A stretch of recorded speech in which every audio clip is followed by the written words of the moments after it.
ಮೋದಿಜಿ ಅವ್ರು ಬರೋಕ್ಕಿಂತ ಮುಂಚೆ ಇಂಡಿಯಾ ಅಂತ ಹೇಳಿದ್ರೆ ನಾರ್ಮಲ್ ಆಗಿ ಇಟ್ಸ್ ಅ ಕಂಟ್ರಿ ಅಂತ ಹೇಳ್ತಾರೆ. ಬಟ್ ನಾವು ಇವಾಗ ಏನಂದ್ರೆ it's been a world wide pride for us. We are pride to say Indians. Modi ಅವರು ಹೇಳಬೇಕಂದ್ರೆ ಅವರು ಹೇಳಿರೋದು ಕಡಿಮೆ ಬಟ್ ಮಾಡಿರೋದು ತುಂಬಾ ಜಾಸ್ತಿ ಇದೆ. ಸರ್, ರಾಜ್ಯ ಸರ್ಕಾರದ ಬಗ್ಗೆ ಹೇಳ್ಬೇಕು ಅಂತ ಹೇಳಿದ್ರೆ ಅವರು ಕೊಟ್ಟಿರೋ ಸ್ಕೀಮ್ಸ್ ಏನಿದೆಯೋ ಅದು ಅಷ್ಟಾಗಿ ಬೇಕಾಗಿರಲಿಲ್ಲ. 2,000 ರೂಪಾಯಿ ಕೊಡೋದ್ರಿಂದ ನನಗೇನು ಯೂಸ್ ಅನಿಸ್ತಿಲ್ಲ. 2,000 ರೂಪಾಯಿ ಕೊಟ್ಟರು ಎಷ್ಟು ದಿನ ಅಂತ ಅವ್ರು ನೋಡ್ಕೊಂತಾರೆ. ಬಸ್ ಕೊಡೋದ್ರಿಂದ ಏನು ಯೂಸ್ ಇಲ್ಲ. ಗಂಡಸರಿಗಿಂತ ಹೆಂಗಸರು ಜಾಸ್ತಿ ಅವ್ರ ಬಸ್ಸಲ್ಲಿ. ಇವಾಗ ಯಾರಿಗೆ ಮಂತ್ಲಿ ಇನ್ಕಮ್ ವೈಸ್ ಕಡಿಮೆ ಇದೆಯೋ ಅವ್ರಿಗೆ ಬಂದ್ಬಿಟ್ಟು ಆ ಫೀಸ್ ನ ಅಫೋರ್ಡ್ ಮಾಡೋದ್ರಲ್ಲಿ ಯೂಸೇಜ್ ಇದೆ.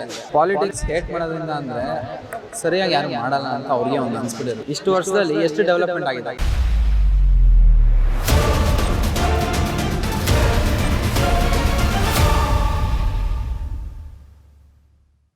ನಮಸ್ಕಾರ ವೀಕ್ಷಕರೇ, ಕರ್ನಾಟಕ ಟಿವಿಗೆ ಸ್ವಾಗತ. ನಾನು ಜಯಲೈಗೌಡ್. ಲೋಕಸಭಾ ಚುನಾವಣೆಗೆ ಇನ್ನೇನು ಕೆಲವೇ ತಿಂಗಳುಗಳು ಬಾಕಿ ಇದೆ. ಈ ಒಂದು ಹಂತದಲ್ಲಿ ಯಾರಾಗಬೇಕು ಮುಂದಿನ ಪ್ರಧಾನಿ, ಹಾಗೆ ಯಾವೊಂದು ಪಕ್ಷ ಅಧಿಕಾರಕ್ಕೆ ಬರಬೇಕು, ಈ ಬಗ್ಗೆ ಕೇಳೋದಕ್ಕೆ ನಾವೀಗ ಬೆಂಗಳೂರಿನ ನೃಪತುಂಗ ವಿಶ್ವವಿದ್ಯಾಲಯದಲ್ಲಿದ್ದೇವೆ. ಇಲ್ಲಿನ ವಿದ್ಯಾರ್ಥಿಗಳು ಅಥವಾ ಒಂದು ಯುವ ಸಮುದಾಯ ಲೋಕಸಭಾ ಚುನಾವಣೆ ಬಗ್ಗೆ ಏನು ಹೇಳುತ್ತೆ ಅಥವಾ ಮುಂದಿನ ಪ್ರಧಾನಿಯಾಗಿ ಯಾರನ್ನು ನೋಡಲು ಇಚ್ಛಿಸುತ್ತೆ ಅವರನ್ನೇ ಕೇಳೋಣ. ನಮಸ್ತೆ, ನಿಮ್ಮ ಮುಂದಿನ ಪ್ರಧಾನಿ ಯಾರಾಗಬೇಕು? ಸರ್, ಮೋದಿಜಿಯವರು ಯಾಕೆ ಸರ್ ಅಂದರೆ ಇವಾಗ ಮೋದಿಜಿಯವ್ರು ಬರೋಕ್ಕಿಂತ ಮುಂಚೆ ಇಂಡಿಯಾ ಅಂತ ಹೇಳಿದ್ರೆ ನಾರ್ಮಲ್ ಆಗಿ ಇಟ್ಸ್ ಅ ಕಂಟ್ರಿ ಅಂತ ಹೇಳ್ತಿರೋ. ಬಟ್ ನಾವು ಇವಾಗ ಏನಂದ್ರೆ it's been a world wide pride for us. We are pride to say Indians. So ಮುಂಚೆ ಇದ್ದವರಿಂದ ನಂಗೆ ಹಂಗೆ ಬಂದಿಲ್ಲ ಅಂತೇನಿಲ್ಲ. ಸೊ ಅವರಿಂದ ಒಂದು ಸುಮಾರು ಮೆಟ್ಲು ಜಾಸ್ತಿನೇ ಆಗ್ತಿದ್ದೀವಿ. ಸೊ ಆ ನಿಟ್ಟಿನಿಂದ ಇನ್ನೂ ಒಂದು 5 ವರ್ಷ ಅವರೇ ಇದ್ರು ಅಂದರೆ still we can see more developments in our country. ಈಗ ಮೋದಿ ಸರ್ಕಾರ ಅಥವಾ ಒಂದು NDA ಸರ್ಕಾರವನ್ನು ಸೋಲಿಸುವ ನಿಟ್ಟಿನಲ್ಲಿ INDA ಎನ್ನುವ ಮೈತ್ರಿಕೂಟ ಮಾಡ್ಕೊಂಡಿದ್ದಾರೆ. ಅಲ್ಲಿಂದ ಕೇಳಿ ಬರ್ತಾರೆ ಹೆಸರು ರಾಹುಲ್ ಗಾಂಧಿ ಮತ್ತು ಮಲ್ಲಿಕಾರ್ಜುನ್ ಖರ್ಗೆ ಅವರ ಹೆಸರು. ಸೊ ಇವರಿಬ್ಬರ ಬಗ್ಗೆ ಏನು ಹೇಳ್ತೀರಾ? ಸರ್, ರಾಹುಲ್ ಗಾಂಧಿ ಅಂತ ಹೇಳಿದ್ರೆ ಲೈಕ್ ಟು ಬಿ ಫ್ರ್ಯಾಂಕ್ ಹೇಳ್ಬೇಕಾದ್ರೆ ಅವರು ಹೇಳಿದಷ್ಟೇ, ಯಾವುದೂ ಅಷ್ಟಾಗಿ ಮಾಡಿಲ್ಲ. ಆ್ಯಂಡ್ ಮೋದಿಯವರು ಹೇಳಬೇಕಂದ್ರೆ ಅವರು ಹೇಳಿರೋದು ಕಡಿಮೆ ಬಟ್ ಮಾಡಿರೋದು ತುಂಬ ಜಾಸ್ತಿ ಇದೆ. ಏನಂದರೆ ಸುಮಾರು ಜನ ಗೊತ್ತಾಗಲ್ಲ ಅವ್ರು ಮಾಡಿರೋದು, ಬಟ್ ಆದರೆ ಅವ್ರು ಮಾಡಿದ್ದಾರೆ. ಸೊ ಎಟ್ ಪ್ರೆಸೆಂಟ್ ಈಗ ಸ್ಟೇಟಿಂದ ಅಥವಾ ಒಂದು ತಾವು ಫಿಕ್ಸ್ ಆಗಿದ್ರೆ ನರೇಂದ್ರ ಮೋದಿ ಅವರು ಮತ್ತೆ ಮುಂದುವರಿಬೇಕು ಅಂತ? ಹೌದು, ಅವರೇ ಮುಂದುವರಿಬೇಕು.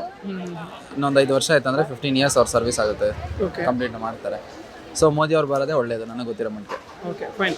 ಹಾಗಿದ್ರೆ ಈಗ ರಾಜ್ಯ ಸರ್ಕಾರದ ಬಗ್ಗೆ ಏನು ಹೇಳ್ತೀರಾ? ಕರ್ನಾಟಕ ರಾಜ್ಯ ಸರ್ಕಾರದ ಬಗ್ಗೆ? ಸರ್, ರಾಜ್ಯ ಸರ್ಕಾರದ ಬಗ್ಗೆ ಹೇಳಬೇಕು ಅಂತ ಹೇಳಿದ್ರೆ ಇವಾಗ ಅವರು ಕೊಟ್ಟಿರೋ ಒಂದು ಸ್ಕೀಮ್ಸ್ ಏನಿದೆಯೋ ಅದು ಅಷ್ಟಾಗಿ ಬೇಕಾಗಿರಲಿಲ್ಲ.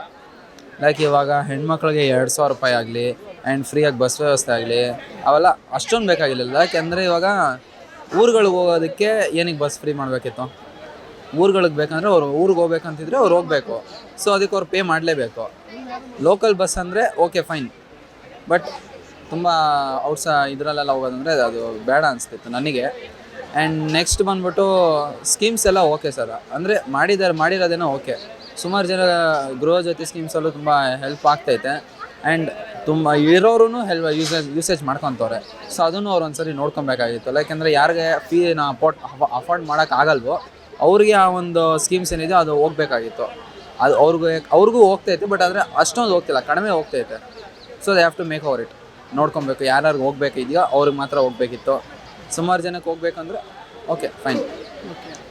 ಈಗ ಹಾಗಿದ್ರೆ ಈ ಪಂಚ ಯೋಜನೆಗಳಲ್ಲಿ ಒಂದು ಬಸ್ಸಿನ ಯೋಜನೆ ಏನಿದೆ, ಉಚಿತ ಬಸ್ ಪ್ರಯಾಣ, ಅದೊಂದು ಇರಬಾರ್ದಿತ್ತು ಅಂತ ಹೇಳೋದ ತಾವು, ಅಥವಾ 5 ಯೋಜನೆಗಳು ಬೇಡವಾಗಿತ್ತು, ಫ್ರೀ ಯೋಜನೆಗಳು ಬೇಡವಾಗಿತ್ತು ಅಂತ ಹೇಳೋದ? ಸರ್, ಅಂದರೆ 2,000 ರೂಪಾಯಿ ಕೊಡೋದ್ರಿಂದ ನನಗೇನು use ಅನಿಸ್ತಿಲ್ಲ.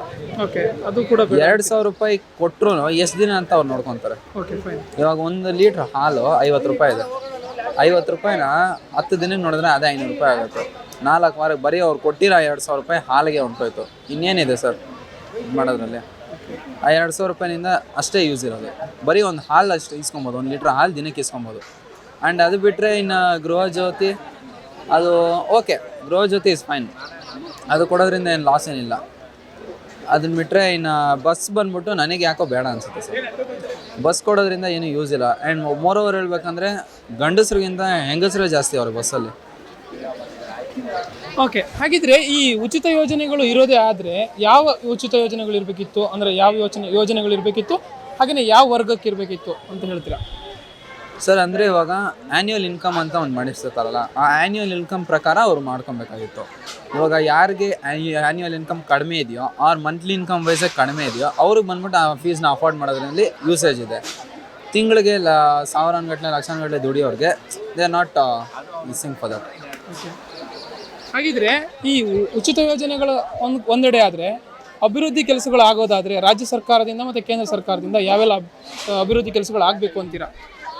Sir, state government wise ಹೇಳಬೇಕಂದ್ರೆ ಮೊದಲು ಎಲೆಕ್ಷನ್ಸ್ ಬರೋಕ್ಕೆ ಮುಂಚೆ ಅಂದರೆ ಸ್ಟೇಟ್ ಗೌರ್ಮೆಂಟ್ ಎಲೆಕ್ಷನ್ಸ್ ಬರೋಕ್ಕೆ ಮುಂಚೆ ಸುಮಾರು ಪ್ರಾಜೆಕ್ಟ್ಸ್ಗಳು ಲಾಂಚ್ ಮಾಡಿದರು.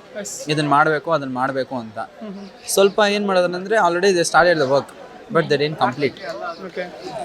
ಯಾವಾಗ ಕಾಂಗ್ರೆಸ್ ಬಂತು ಅದಾದಮೇಲೆ ಆ ವರ್ಕ್ ಟೋಟಲಾಗಿ ಸ್ಟಾಪ್ ಆಗೋಯ್ತು, ಮುಂದುವರಿಲಿಲ್ಲ, ಅಲ್ಲಿಗೆ ನಿಂತೋಯ್ತು. ಮತ್ತೆ ಹೋಗಿ ಕೇಳಿದ್ರೆ ಅದು ಅವ್ರು ಮಾಡಿದ್ದು, ನಮಗೂ ಅದಕ್ಕೂ ಸಂಬಂಧ ಇಲ್ಲ ಅಂತ ಹೇಳ್ಬಿಟ್ಟು ಹೇಳ್ತಾರೆ. ಸೊ ಇದರಿಂದ ಸುಮಾರು ಡೆವಲಪ್ಮೆಂಟ್ಸ್ ಈಗಾಗಲೇ ಕಡಿಮೆ ಆಗಿಬಿಟ್ಟಿದೆ. ಓಕೆ, ಈಗ ನಿಮಗೆ ಯೂತ್ಸಿಗೆ ಒಂದು ನೇರವಾದ ಪ್ರಶ್ನೆ. ಈಗ ಇಷ್ಟೆಲ್ಲ ಜನ ಇದ್ದೀರಾ, ಹುಡುಕಿ ಅಂತ ಒಬ್ಬರು ನೀವು ಸಿಕ್ಕಿದ್ರಿ ಅಂತಂದರೆ ಈ ರಾಜಕೀಯ ವಿಚಾರವನ್ನು ಮಾತಾಡೋದಕ್ಕೆ ಯಾಕೆ ಹಿಂದೇಟಾಗ್ತಾರೆ? ಪಾಲಿಟಿಕ್ಸ್ ಅಂತಂದರೆ ಐ ಹೇಟ್ ಪಾಲಿಟಿಕ್ಸ್ ಅಂತ ಅಂತಾರೆ, ಏನಕ್ಕಿರ್ಬೋದು?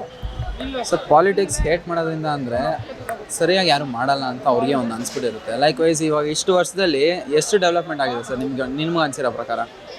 ಇಷ್ಟು ವರ್ಷದಲ್ಲಿ ಎಷ್ಟು ಡೆವಲಪ್ಮೆಂಟ್ ಆಗಿದೆ? ಆಗ್ತಾ ಇದೆ ಇವಾಗ ನೋಡಿ, ಒಂದು ಡ್ರೈನೇಜ್ ಪೈಪು ರೋಡಲ್ಲಿ ಸೀವೇಜ್ ಪೈಪ್ಸ್ ಹಾಕ್ತಾರಲ್ಲ, ಫಸ್ಟ್ ಸ್ಟಾರ್ಟಿಂಗಲ್ಲಿ ಚಿಕ್ಕ ಸೈಜ್ದು ಅಗದ್ಬಿಟ್ಟು ಹಾಕ್ತಾರೆ. ಏನು ಮಾಡ್ತಾರೆ, ಮಣ್ಣು ಹಂಗೆ ಮುಚ್ಚಿಬಿಟ್ಟು ರೋಡ್ ಮತ್ತೆ ಸರಿ ಮಾಡಲ್ಲ, ಹಂಗೆ ಹೋಗ್ಬಿಡ್ತಾರೆ. ಮತ್ತೆ ಏನು ಮಾಡ್ತಾರೆ, ಎಲೆಕ್ಷನ್ಸ್ ಹತ್ರ ಬರ್ತೈತೆ ಆ ಟೈಮಲ್ಲಿ ರೋಡ್ ಹಾಕ್ತಾರೆ. ಎಲೆಕ್ಷನ್ಸ್ ಮುಗ್ದಿದ ತಕ್ಷಣ ಮತ್ತೆ ಏನು ಮಾಡ್ತಾರೆ, ಅದೇ ರೋಡ್ನ ಆಗೋದು ಇನ್ನೂ ದೊಡ್ಡ ಪೈಪ್ ಹಾಕಬೇಕು ಅಂತ ಆಗಿದ್ದಾರೆ, ಮತ್ತೆ ಮುಚ್ಚಿಬಿಡ್ತಾರೆ. ಸೊ ಮತ್ತೆ ಇನ್ನು ಎಲೆಕ್ಷನ್ಸ್ ಬರೋ ಗಂಟ ಆ ರೋಡಿನ ಪರಿಸ್ಥಿತಿ ಚಲಾಪಿಲ್ಲಿ. ಸೊ ಅದಕ್ಕೇನಂತಾರೆ ಅಂದರೆ ಪಾಲಿಟಿಕ್ಸಲ್ಲಿ ಅಂದ್ಬಿಟ್ಟು ಹೇಳ್ತಾರೆ, ಮಾಡ್ತಾರೆ, ಅರ್ಧಂಬರ್ಧ ಮಾಡ್ತಾರೆ, ಕಂಪ್ಲೀಟಾಗಿ ಯಾವುದನ್ನು ಫಿನಿಷ್ ಮಾಡಿಕೊಡಲ್ಲ ಅವರು. ಅದರಿಂದ ಎಲ್ಲರೂ ಏನಂತಾರೆ ಅಂದರೆ ಪಾಲಿಟಿಕ್ಸ್ ಮೇಲೆ ಒಂಥರ ಲೈಕ್ ನೆಗೆಟಿವ್ ಇಂಪ್ಯಾಕ್ಟ್ ಜಾಸ್ತಿ ಬೀಳುತ್ತೆ. ಈಗ ಇರೋದ್ರಲ್ಲಿ ಒಬ್ಬ ಬೆಟರ್ ನಾಯಕನನ್ನು ಆಯ್ಕೆ ಮಾಡಬೇಕಾಗಿದ್ದು ನಮ್ಮ ಜವಾಬ್ದಾರಿ ಆಗಿರುತ್ತೆ ಅಲ್ವಾ? ಆ ನಿಟ್ಟಿನಲ್ಲಿ ಎಲ್ಲೋ ಒಂದು ಕಡೆ ಮಾತಾಡಲ್ಲ ಅಂದ್ರೂ ಕೂಡ ಇನ್ನೊಂದು ಕಡೆ ಅದ್ರ ಬಗ್ಗೆ ತಿಳ್ಕೊಳ್ಳೋ ಪ್ರಯತ್ನ ಕೂಡ ಮಾಡಲ್ಲ ಅಂತ ಅನಿಸುತ್ತೆ. ಏನು ಹೇಳ್ತೀರಾ ಸರ್? ಅಂದರೆ ಇವಾಗ ತಿಳ್ಕೊಬೇಕು ಅಂತಿದ್ರೆ ಅದ್ರ ಮೇಲೆ ಇಂಟ್ರೆಸ್ಟ್ ಬರಬೇಕು. ಇಂಟ್ರೆಸ್ಟ್ ಬರೋ ಥರ ಇವ್ರು ಏನೂ ಮಾಡ್ತಿಲ್ಲ. ಅವ್ರೇನಾದರೂ ಒಂದು ಪ್ರೋಗ್ರೆಸ್ ಮಾಡಿದ್ರೆ ಸೆಕೆಂಡ್ರಿ, ಇಟ್ಸ್ ಜವಾಬ್ದಾರಿ ಆಗಿರುತ್ತಲ್ಲ, ಇಟ್ಸ್ ಅ ರೆಸ್ಪಾನ್ಸಿಬಿಲಿಟಿ. ಏನು ಹೇಳ್ತೀರಾ ಸರ್? ರೆಸ್ಪಾನ್ಸಿಬಿಲಿಟಿ ಅಂದ್ರೂ ಅವ್ರು ಮಾಡಬೇಕಲ್ಲ ಸರ್. ಇವಾಗ ಪೊಲಿಟಿಷಿಯನ್ಸ್ ಅಂತೀವಿ, ಪೊಲಿಟಿಷಿಯನ್ಸ್ ಅವ್ರು ಏನು ಮಾಡ್ತಾರೆ, ಅವ್ರಿಗೆ ಸ್ಯಾಲ್ರೀಸ್ ಬರುತ್ತೆ, ಪ್ಲಸ್ ಬರುತ್ತೆ. ಲೈಕ್ ವೈಸ್ ಅವ್ರು ಏನು ಮಾಡ್ತಾರೆ ಅಂದರೆ ಎಲ್ಲ ಕಡೆಯಿಂದ ರೊಟೇಷನ್ ಅದು ಇದೆಲ್ಲ ತುಂಬ ಇದೆ. ಸೊ ಅಂದ್ರೂ ಜನಕ್ಕೆ ಸ್ವಲ್ಪ ಕಡಿಮೆ ಕೊಟ್ಟು